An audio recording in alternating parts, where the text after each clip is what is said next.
Olá, segundos anos, bom dia, boa tarde, boa noite.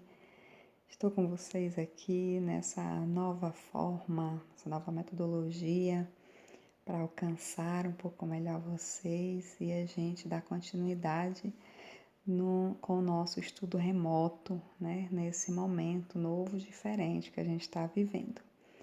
Bom, nossa aula hoje é sobre a descoberta do ouro no Brasil, capítulo 7 do livro de vocês, um conteúdo bem legal, dando continuidade aí ao nosso grande tema, que é o Brasil Colônia, né? E a gente vai agora falar especificamente sobre a descoberta do ouro no nosso país.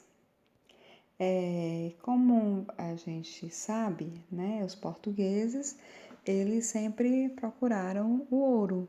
Desde o início, quando os portugueses chegaram aqui no Brasil, que a busca pelo ouro, ela foi um desejo dos portugueses. No entanto, não foi descoberto inicialmente assim tão fácil o ouro, né? Tanto que o início da nossa colonização se dá com a plantação da cana-de-açúcar, né? Com a economia açucareira que a gente viu anteriormente.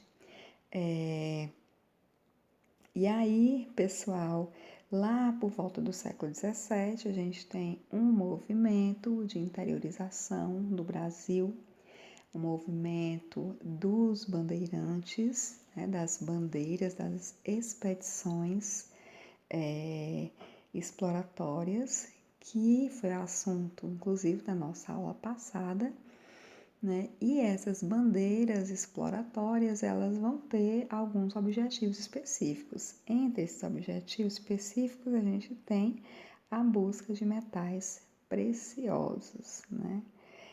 Além disso, a gente vai ter a captura de índios, também é um outro objetivo, é uma outra ação desses bandeirantes, dessas expedições, capturar índios para torná-los escravos, né? E aí a gente vai ter, infelizmente, muitas aldeias indígenas que viviam no interior vão ser dizimadas, vão ser desarticuladas por causa da ação desses bandeirantes. E um outro objetivo deles é a procura de escravos que haviam fugidos, né, a procura de quilombos na mata para a desarticulação desses espaços de resistência africana. Pessoal,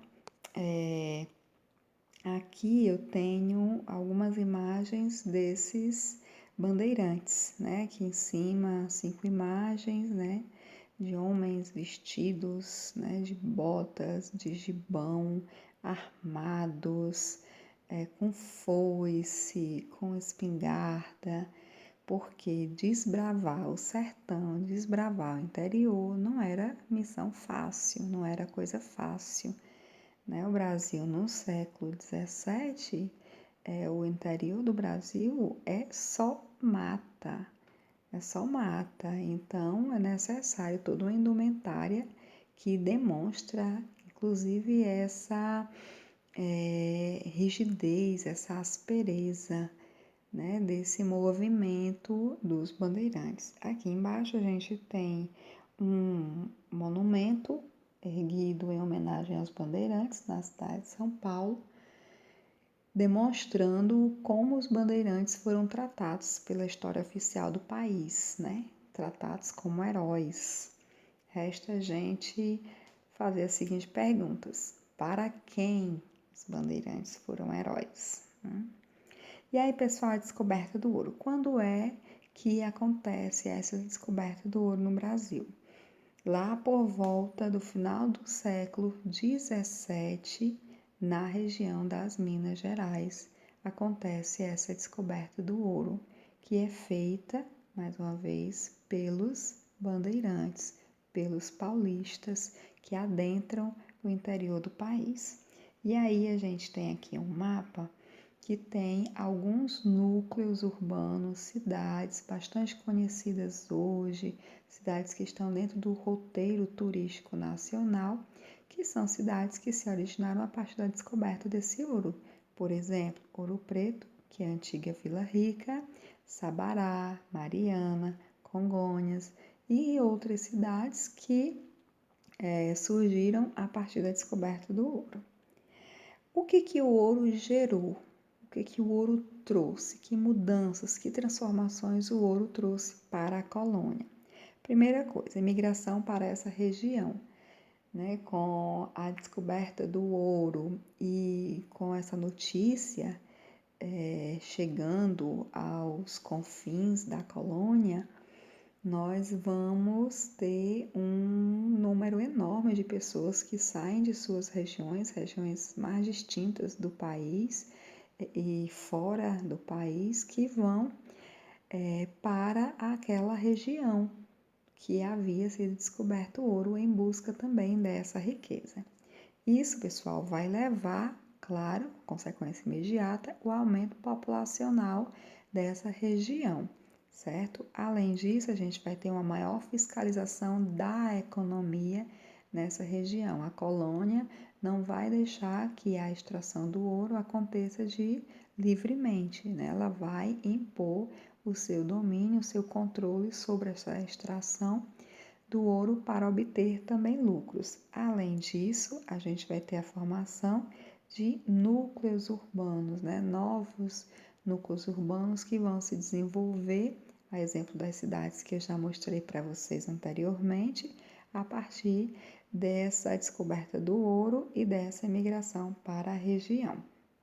Para vocês terem uma ideia, pessoal, a população em 1690 dessa região era de 242 mil pessoas aproximadamente.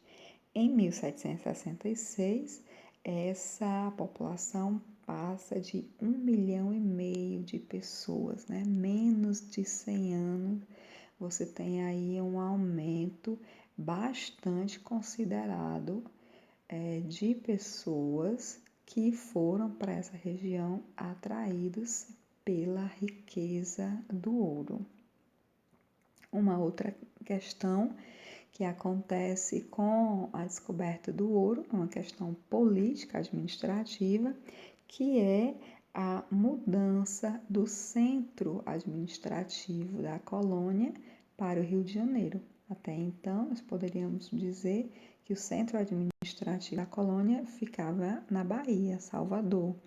Mas com a descoberta do ouro, esse centro, essa capital, né, entre aspas, da colônia, passa a ser Rio de Janeiro, que ganha importância por causa da sua proximidade geográfica com a região das Minas Gerais.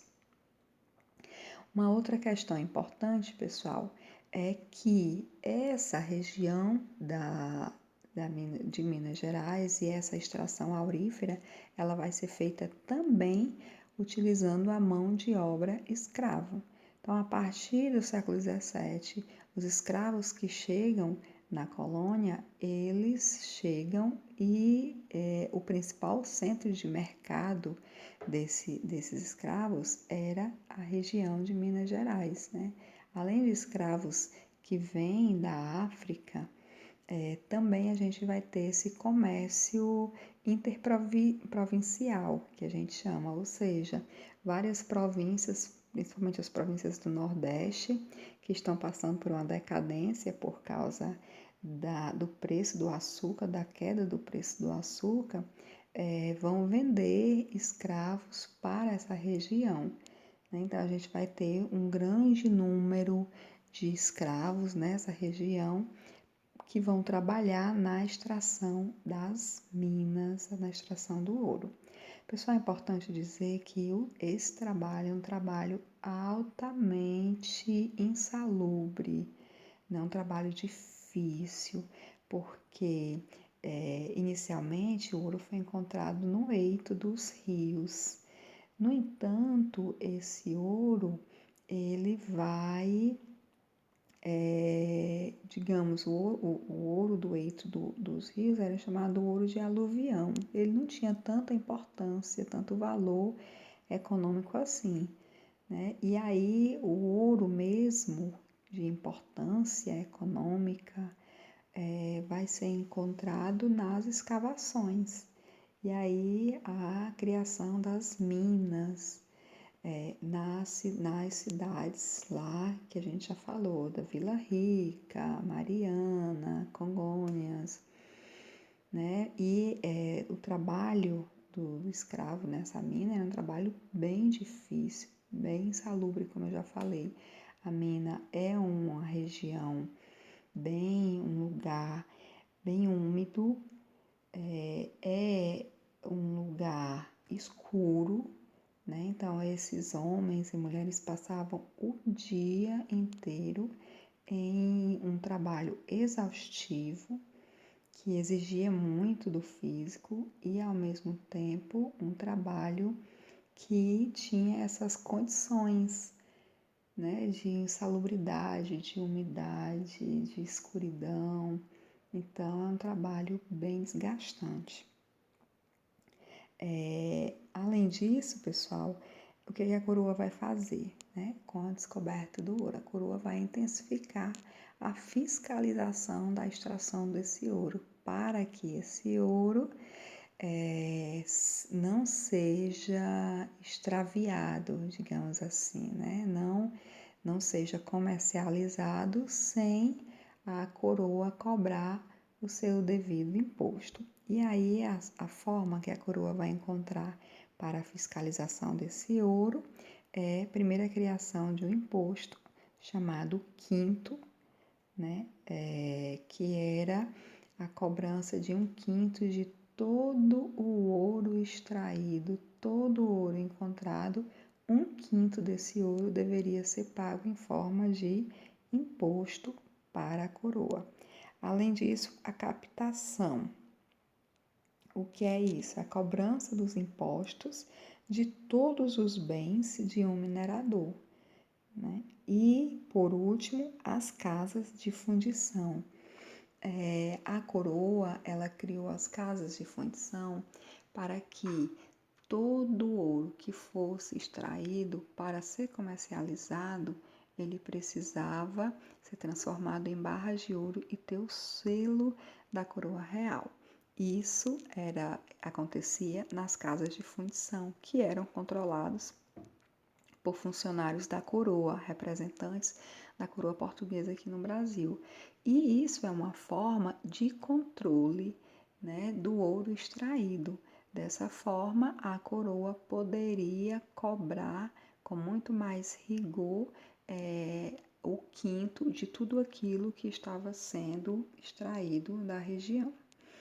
Pessoal, aqui a gente tem uma imagem desse ouro transformado em barra, né, se contrapondo ao trabalho do escravo, que como eu já falei, um trabalho altamente insalubre, né, numa condição de escravização, onde os africanos que vieram para cá foram submetidos. Além disso, eu queria agora falar um pouquinho com vocês sobre a questão cultural, né, dessa descoberta do ouro, que é a utilização do ouro na arte, sobretudo dentro das igrejas dessas cidades, as cidades de Vila Rica, a Mariana, né? Então as igrejas dessas cidades, elas foram revestidas, muitas, de ouro, muitas peças, altares revestidos de ouro. Isso para quê? Isso para demonstrar, né, significava, dava status social aos mineradores, aos frequentadores dessa igreja. Quanto mais rica fosse a igreja, quanto mais cheia de ouro fosse a igreja, mais importante eram as pessoas que frequentavam essa igreja. E aí a gente tem aqui uma imagem mais aproximada, né, da arte barroca, que é a arte do momento, trazida de Portugal, né, e muito utilizada nas igrejas de Minas Gerais, certo, pessoal? Aqui queria dar ênfase para as obras do Aleijadinho, que é um artista desse momento, que vai influenciar, que vai modificar a arte, a cultura na região de Minas Gerais, né, através do seu trabalho com esculturas, através do seu trabalho com a decoração das igrejas, com a criação de altares, né, de santos, de imagens, todos talhados a ouro. E uma outra questão da descoberta do ouro, né, é as revoltas que aconteceram em Minas Gerais, né? Como eu falei, pessoal, a coroa, ela exerceu um poder, um controle muito forte sobre essa extração, mas nem sempre esse controle da coroa ele foi bem recebido, né? E então a gente vai ter várias revoltas nessa região por causa disso. Uma revolta que eu vou trazer para vocês agora, a revolta de Felipe dos Santos, que é um tropeiro e que lidera uma revolta popular em Vila Rica, em 1720, por causa da criação das casas de fundição. Então, qual é o objetivo, qual é o foco principal dessa revolta? É contra os impostos. Os revoltosos estão agindo, estão indo contra a criação desses impostos criados pela coroa, estão indo contra as casas de fundição.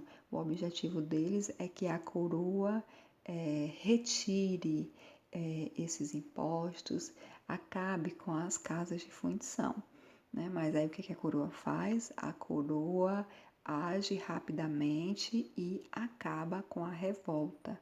E o que acontece? O Felipe dos Santos, que é o chefe da revolta, o líder, né, dessa revolta, ele é condenado à morte em praça pública para que todos vejam e sirvam de exemplo, né, e uma forma de imposição do poder da coroa portuguesa naquela região. Bom, esse é o assunto da nossa aula. Espero que vocês tenham compreendido e nos encontraremos na próxima semana para o Tira Dúvida sobre esse conteúdo. Um beijo a todos, fiquem bem, fiquem em casa.